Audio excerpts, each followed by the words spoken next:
Bon dia, avui estem aquí novament amb una altra avaria. Aquest matí ens hem llevat amb dues avaries aquí en el nostre poble.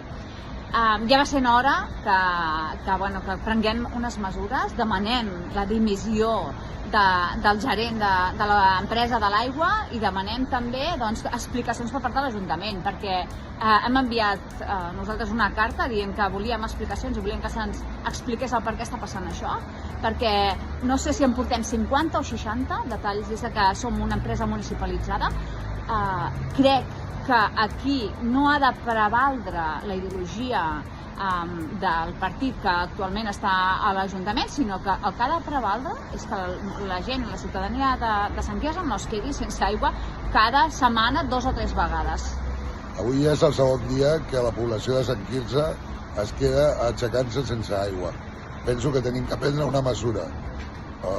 Algú té que tindre una responsabilitat per el que està passant amb l'aigua. És un bé escàs. Vull dir, tenim que buscar-li solucions ja. El segon dia d'aquesta setmana, Xavi. En el temps que tenim de sequera també cal dir-ho això i cal posar-hi èmfasi, que no podem deixar que l'aigua circuli pels nostres carrers i no circuli en les nostres cases. Res més, moltes gràcies.